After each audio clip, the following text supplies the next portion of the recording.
Muito bem, nós estamos aqui para gravar mais esse programa nesse canal do YouTube, onde nós estamos gravando um comentário bíblico em todos os livros do Novo Testamento. O Novo Testamento tem 27 livros, esses livros são considerados canônicos, ou seja, inspirados por Deus, aceitos como autoridade pela igreja, como a palavra de Deus. E desses 27 livros, nós temos 260 capítulos entre os 27 livros do Novo Testamento. 7.959 versos, mas não estão distribuídos igualmente. Na verdade, se você ler os 6 primeiros livros do Novo Testamento, o Evangelho de Mateus, o Evangelho de Marcos, o Evangelho de Lucas e João, mas o livro de Atos e a carta de Paulo aos Romanos, esses 6 primeiros livros, você já leu mais da metade do Novo Testamento. A outra metade está nos 21 capítulos. Nós estamos comentando a segunda mais extensa carta de Paulo, 1 Coríntios. A carta mais extensa é Romanos, Paulo escreveu Romanos, é a carta mais profunda, mais teológica, mais influente, influenciou a vida de grandes teólogos como Agostinho, Tomás de Aquinas, Martinho Lutero, João Calvino, e tem influenciado vidas e vidas com essa carta de Paulo aos Romanos. Paulo não tinha estado em Roma, né, mas ele escreve a carta, ele estava em Corinto quando ele mandou a carta aos Romanos. Aí a segunda maior carta, o tema da carta dos Romanos é a justiça de Deus, o evangelho da justiça de Deus. Aí Paulo escreve uma segunda carta também em extensão, aliás, escreveu essa carta antes de escrever Romanos, quando Paulo se encontrava em Éfeso, no ano 55, ele escreve então a carta de 1 Coríntios. As cartas que Paulo escreve, elas não estão em ordem em que foram escritas, senão talvez 1 Tessalonicenses seria a primeira carta que Paulo escreveu, alguns discutem talvez seja Gálatas, né? Entre Gálatas e 1 Tessalonicenses são as cartas de acordo com os estudiosos, mas as cartas de Paulo se encontram no Novo Testamento em ordem de tamanho. Então vem Romanos primeiro, depois 1 Coríntios, 2 Coríntios, Gálatas, Efésios, Colossenses, Filipenses, e vai por essa ordem até Filemão, que só tem um capítulo. Nós estamos concluindo a carta de Paulo em Coríntios, enquanto em Romanos, Paulo apresenta o evangelho da justiça de Deus. Em 1 Coríntios, Paulo trata dos problemas de uma igreja neotestamentária. Nós vemos que havia vários problemas na igreja de Coríntios, havia divisões na igreja, grupos. Um grupo dizia que era de Paulo, outro grupo dizia que era de Apolo, outro grupo dizia que era de Cefas, que é Pedro. E Paulo, toda vez que fala de Pedro aqui, chama ele de Cefas nessa carta. Havia problema de imoralidade, havia litígio de irmãos levando irmãos na corte, havia problema de casamento, da carne sufocada, ídolos que eles comiam, havia idolatria. Paulo tem que exortar os irmãos com relação a isso. Havia mau uso dos dons espirituais, havia problema da ceia, mas o maior e mais terrível problema é o que nós tratamos no capítulo 15, um grupo de pessoas que negavam a ressurreição, sendo que a ressurreição de Cristo é a parte fundamental do evangelho, como Paulo começa a explicar. Assista o nosso programa em 1 Coríntios 15, o maior problema da igreja era a heresia que havia quanto à ressurreição de Cristo. E Paulo então dá uma doutrina toda da ressurreição, da lista mais extensa que nós temos sobre pessoas que foram testemunhas da ressurreição de Jesus. Agora Paulo está concluindo a carta, ele vai falar da coleta que ele está pedindo para os crentes pobres de Jerusalém. Paulo pedia aos gentios que ofertasse para a igreja de Jerusalém. Era a igreja mãe, era onde tudo havia começado, e devido à fome, houve algumas fomes que houve em Jerusalém, então Paulo tirava oferta da igreja dos gentios e mandava para Jerusalém. Era uma forma de ganhar o favor e a aprovação dos irmãos em Jerusalém quanto ao trabalho que ele fazia com os gentios. Então, verso de número 16, capítulo 16, verso 1, nós vamos ter a conclusão dessa carta de Paulo, falando dessa coleta. Romanos também, quando ele escreve, ele fala dessa coleta que ele fazia, pedia e mandava para os crentes de Jerusalém. 1 Coríntios, então, capítulo 16, verso 1. Ora, quanta coleta que se faz para os santos. Paulo tratava os crentes de santos, não é? Santos, todo crente foi santificado por Cristo, foi lavado, redimido pelo sangue de Jesus. Então, toda vez que Paulo se dirige aos crentes, os chama de santos. Ora, quanta coleta que se faz para os santos, fazei vós também o mesmo que ordenei às igrejas da Galácia. Note que essa coleta não era só Coríntios que ofertava, todas as igrejas da Galácia, da região dos Gálatas, Paulo pedia também uma oferta e mandava para a igreja de Jerusalém. Não é? Fazei a mesma coisa que ordenei às igrejas da Galácia.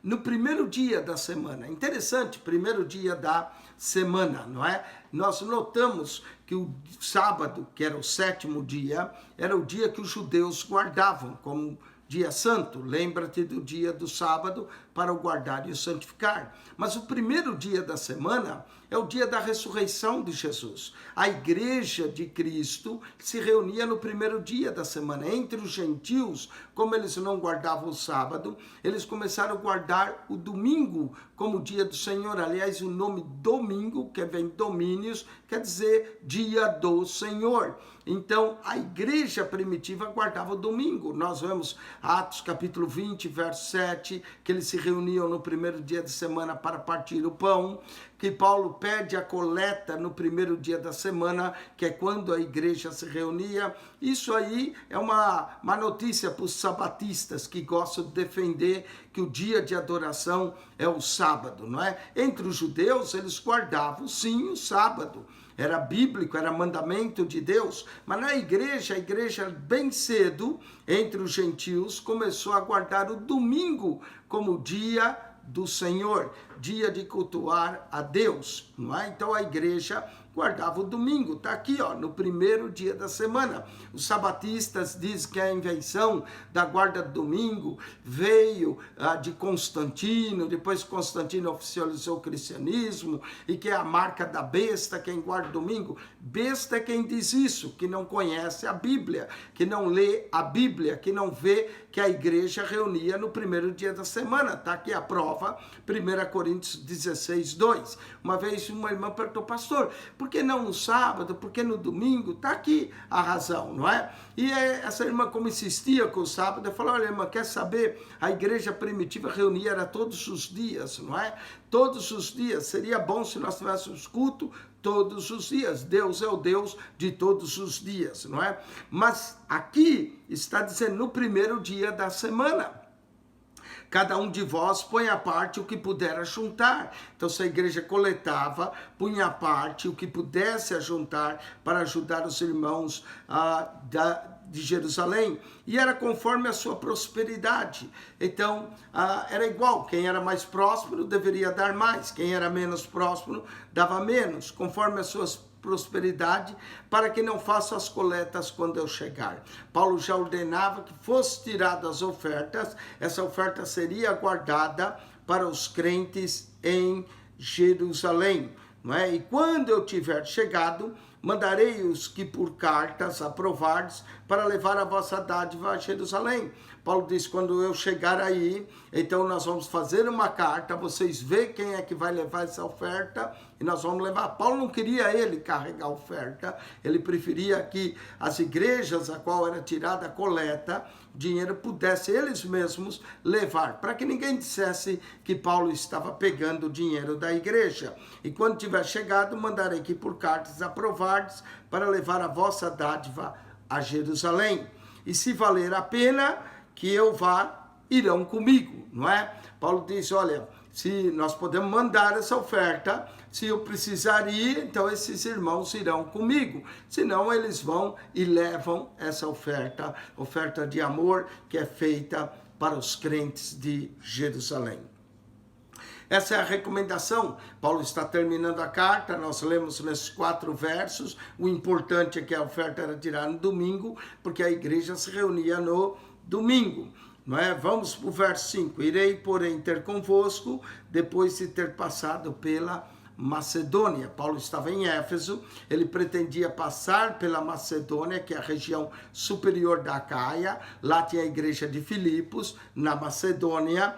Paulo começou o seu trabalho na Macedônia numa segunda viagem missionária, Atos 16, quando numa visão de noite ele viu um jovem dizendo: passa a Macedônia e nos ajuda. Então Paulo começou o seu trabalho, chegando na cidade de Filipos, ali se estabeleceu uma igreja. Paulo estava em Éfeso, agora ele queria passar pela Macedônia, era o território, não é, por terra, era o caminho que se fazia. Se Paulo fosse de barco, de navio, ele poderia sair de Éfeso e ir direto para a cidade de Corinto, né? Havia porto nas cidades. Irei ter convosco, depois de ter passado pela Macedônia, porque tenho de passar pela Macedônia. Paulo tinha, porque ele queria ver o trabalho que estava se realizando na Macedônia. Tinha a igreja de Filipos, tinha a igreja de Tessalônica, tinha a igreja da Bereia, tudo ficava na região da Macedônia. Verso 6. E bem pode ser que fique convosco e passe também o inverno. Nós notamos que Paulo estava escrevendo da primavera, estava próximo à festa do Pentecoste, quando ele escreve, e ele queria ir à Macedônia, quem sabe durante o verão, não é? E depois viria o outono e passasse o inverno na cidade de Coríntios, para que me acompanheis aonde quer que eu for. Verso 7. Porque não quero agora ver de passagem, mas espero ficar convosco algum tempo, se o Senhor o permitir. Note que tudo que Paulo fazia era de acordo com a vontade de Deus. Paulo jamais tinha aquela arrogância de dizer: eu vou ficar aí 6 meses. Ele diz: eu espero passar um tempo convosco, mas se o Senhor o permitir. Tudo que Paulo fazia era de acordo com a permissão do Senhor, não é? De acordo com a vontade de Deus. Verso 8, ele estava em Éfeso, ficarei, porém, em Éfeso até o Pentecostes. Era primavera, não é? Ele estava em Éfeso, na cidade de Éfeso, ele pretendia ficar até a festa da primavera, quando o festa Pentecostes que ocorre na primavera, 50 dias após a Páscoa, é o Pentecostes, e aí todo judeu normalmente ia 3 vezes por ano a Jerusalém, Deuteronômio 16:16, 3 vezes por ano todo varão comparecerá perante mim nas festas dos pães asmos, que é a Páscoa, na festa das semanas, que é o Pentecoste, e na festa dos tabernáculos. Então Paulo queria ir a Jerusalém para o Pentecostes. Verso 9, porque uma porta grande e eficaz se me abriu. Paulo via a oportunidade de pregar o evangelho com portas abertas, não é? Ele estava em Éfeso e havia aberto uma porta grande, eficaz, se me abriu. Quando nós lemos no livro de Atos, nós vemos que Paulo passou 2 anos na cidade de Éfeso, ensinando na escola de Tirano. Depois de vir de Corinto, ele esteve lá 2 anos. Apolo, porém, foi para Corinto. Apolo fez o contrário, passou primeiro em Éfeso e depois foi a Corinto. Porque uma porta grande e eficaz se me abriu e há muitos adversários. A porta era grande, a porta era eficaz, mas havia adversários. Sempre no evangelho vai haver adversidade, não é? O próprio inimigo traz adversidade. Paulo mencionou no capítulo 15 que ele havia enfrentado bestas em Éfeso, né? Bestas ali, ou seja, uma verdadeira oposição que o apóstolo havia enfrentado na cidade de Éfeso. Então Paulo havia tido uma grande combate. No capítulo 15, verso 31, diz assim: eu protesto cada dia, morro gloriando-me em vós, irmãos, por Cristo Jesus nosso Senhor. Verso 32, se como homem combatia em Éfeso contra as bestas. Eram os adversários do qual Paulo está mencionando, né? Em meio à adversidade, do mesmo tamanho da sua adversidade, ao tamanho da sua bênção. Toda vez que você estiver passando por adversidade, lembre-se que do mesmo tamanho, a grandeza da sua adversidade, Deus tem bênçãos para você e para mim, não é? Ficarei, porém, em Éfeso até o Pentecostes, porque uma porta grande e eficaz me abriu, e há muitos adversários, não é? O adversário permanente todo crente é Satanás, mas também o crente tem que lutar com as adversidades do mundo, do pecado. No caso de Paulo havia outras adversidades, como pessoas que se opunham a ele, e ele então estava com essa porta grande, mas com muitos adversários. Veja as recomendações finais, verso 10, e se for Timóteo, vede que esteja sem temor convosco. Paulo estava pensando em enviar Timóteo a Coríntios, não é? E ele falou, veja que ele esteja convosco sem temor, porque trabalha na obra do Senhor como eu também. Em outras palavras, Paulo estava pensando em mandar essa carta aos Coríntios por Timóteo e disse que ele estivesse lá sem temor, que os irmãos o acolhessem, não é? Porque ele trabalha na obra do Senhor como eu também. Verso 11, portanto, ninguém o despreze. Timóteo, por ser jovem, não tinha a mesma experiência do apóstolo. Timóteo era um cooperador de Paulo e, por ser jovem, às vezes podia ser desprezado. Então, Paulo diz, portanto, ninguém o despreze, mas eu acompanhai-o em paz, para que venha ter comigo, pois o espero com os irmãos, não é? Então, ele está enviando a Timóteo, quer que os irmãos o acolham, não despreze, cuide de Timóteo. E acerca do irmão Apolo, lembra que havia os grupos, eu sou de Paulo, eu sou de Apolo. Paulo menciona várias vezes Apolo, não é, nessa carta. E acerca do irmão Apolo, roguei-lhe muito que fosse com os irmãos ter convosco. Mas na verdade não teve vontade de ir agora. Claro que Apolo, sabendo dos problemas que havia, um grupo, né, de gente que queria Apolo nem teve vontade de ir. Ele não estava agora em Corinto, mas ele passou por Corinto. Um grupo ficou fã de Apolo, não era o grupo que dizia eu sou de Apolo. Paulo diz que tinha rogado até que Apolo fosse, mas na verdade não teve vontade de ir agora. Irá, porém, quando se lhe ofereça boa ocasião. Assim como Paulo, quando tivesse ocasião, iria. Então ele informa acerca de Timóteo, informa acerca de Apolo. Paulo está terminando a carta, ele diz, vigiai, estáis firmes na fé.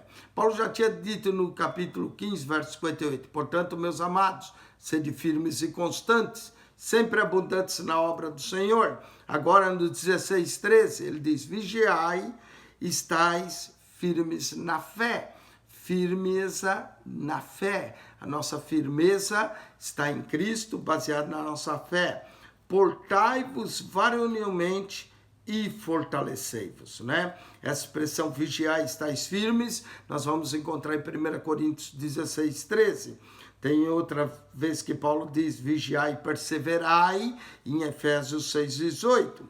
Em 1 Tessalonicenses 5, 6, Paulo diz vigiai e sede sóbrios. Em 1 Pedro 4, 7, Pedro diz vigiai e orai.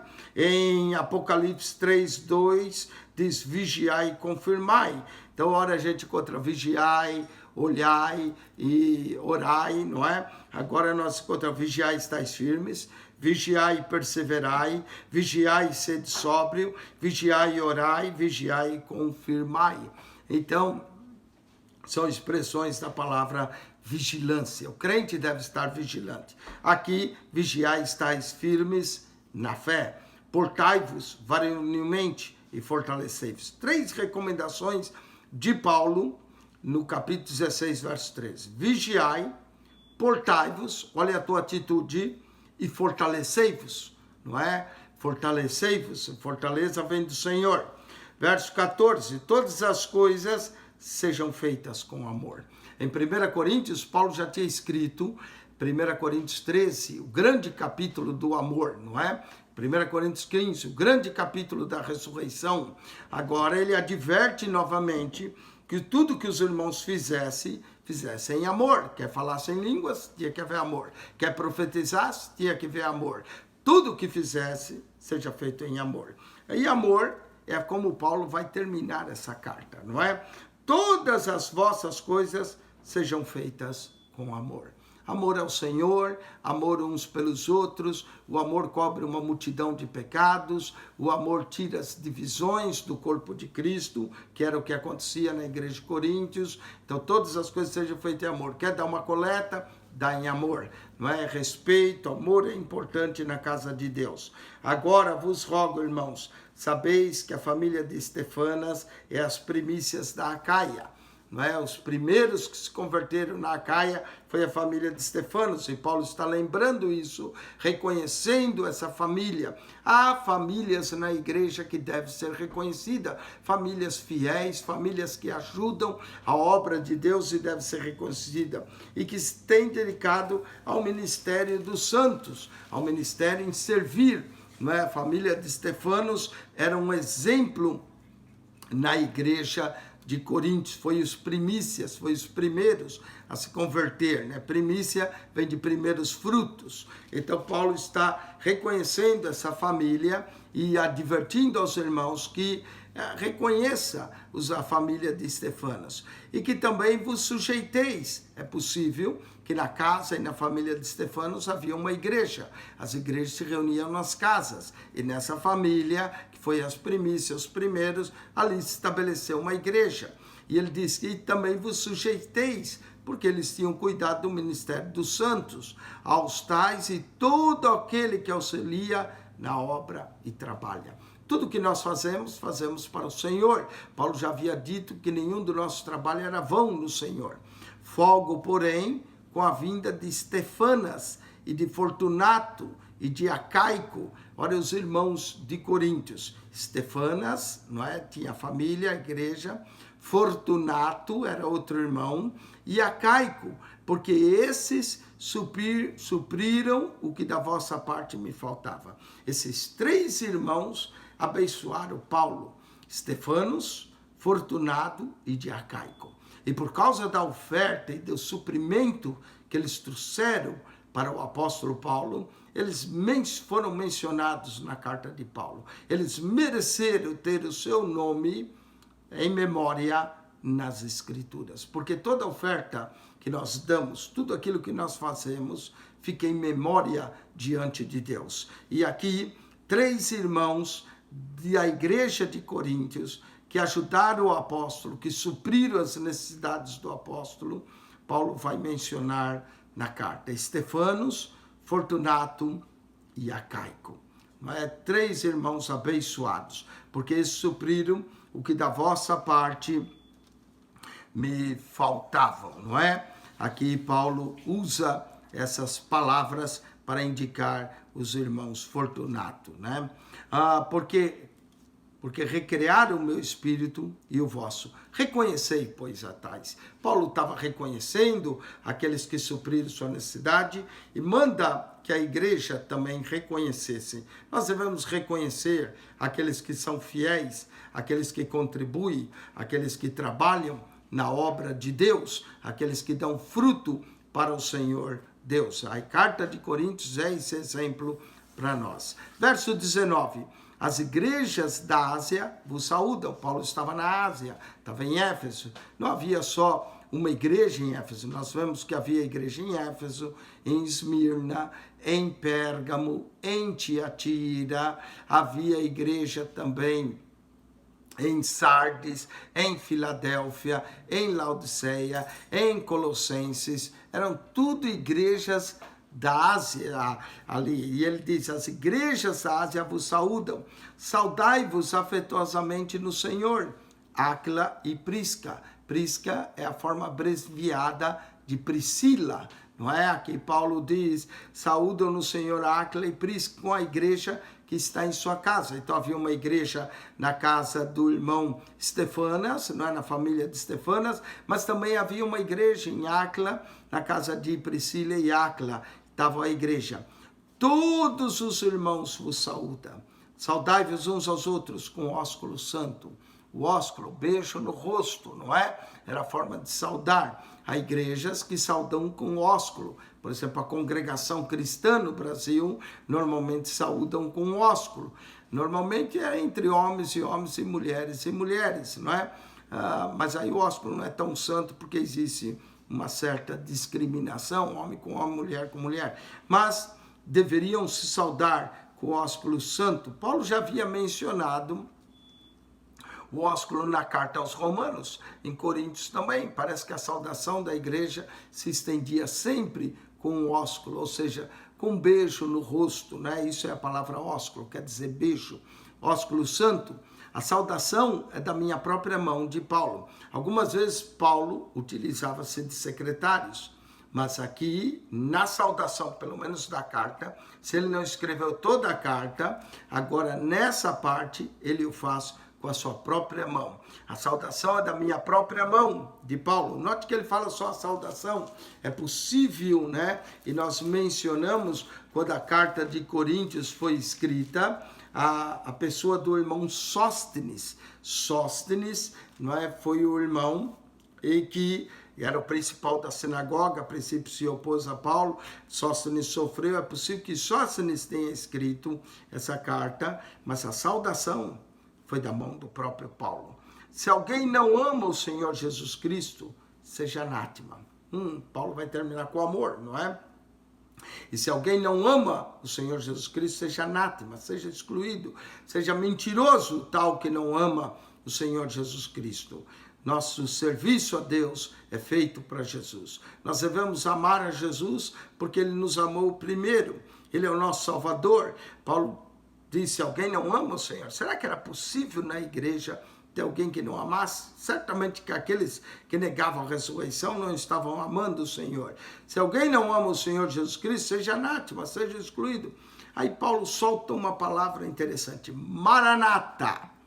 Maranata quer dizer, vem Senhor Jesus. Vem Senhor Jesus. Maranata, no grego, quer dizer, vem Senhor Jesus. Então, que coisa interessante, não é? Paulo solta essa palavra assim, Maranata, vem Senhor Jesus Cristo. É interessante esse Maranata aqui, logo no final da carta, encerrando a carta, na sua saudação, o quanto Paulo aguardava a volta de Jesus, depois de explicar o que iria acontecer na reunião nossa o Senhor, como nem todos dormiríamos, mas seremos transformados, certamente, Paulo, Maranata, vem Senhor Jesus. Não é que Maranata, o Senhor possa vir. A graça do Senhor Jesus Cristo seja convosco. O meu amor seja com todos vós em Cristo Jesus. Paulo termina com a sua expressão de amor, de consideração pela igreja, que foi o amor dele como fundador dessa igreja, como pai dessa igreja, que levou a escrever essa carta. Escreve o grande capítulo do amor. No final ele diz assim, todas as vossas coisas, 16, 14, sejam feitas com amor. Encerra essa carta com o seu amor. Depois de dizer, a graça do Senhor seja convosco. O meu amor seja com todos vós em Cristo Jesus. Amém. Não é só o amor de Jesus, mas o amor do próprio Paulo. Aqui Paulo vai terminando a carta dizendo, se alguém não ama o Senhor, seja anátema. Maranata, vem Senhor Jesus. O meu amor seja com todos vós em Cristo Jesus. Então essa carta é uma carta cheia de amor. Paulo tratou vários problemas, mas tratou os problemas por amor. Ensina o grande capítulo do amor, ensina que todas as coisas devem ser feitas com amor. O amor tira as divisões, o amor tira os partidos de dentro da igreja, os dons devem ser exercidos em amor. O saudar o irmão com o ósculo santo mostra o amor. Então Paulo escreveu e termina essa carta, uma carta cheia de amor, cheia de problemas, né? Que Paulo traz aqui, mas termina com muito amor, não é? O amor. O amor, o meu amor seja com todos vós em Cristo Jesus. Amém. Com isso nós concluímos mais um livro do Novo Testamento, esse é o 7º, 1 Coríntios é o 7º livro do Novo Testamento, né? Primeiro, na ordem que se encontra, nós temos Mateus, Marcos, Lucas, João, Atos, Romanos e 1 Coríntios, não é? Os 6 primeiros já é mais a metade. 1 Coríntios já passamos da metade. Estude, nós já gravamos todos esses livros, você pode estudar sistematicamente, começar lá em Mateus, capítulo por capítulo, estudando, pode começar essa carta lá na introdução que eu dei da carta, estudar capítulo por capítulo, os 16 capítulos. Você pode nos ajudar a divulgar esse programa, se ele tem sido de bênção para você. Divulgue, compartilhe de repente um capítulo. Olha, 1 Coríntios 15 é um capítulo maravilhoso, compartilhe, não é? Que Deus abençoe vocês. Eu vou terminar como Paulo terminou: o meu amor seja com todos vós em Cristo Jesus. Amém. O meu amor. Um beijo no coração de vocês, que Deus vos abençoe ricamente em Cristo Jesus. O meu amor seja com todos vós em Cristo Jesus. Amém.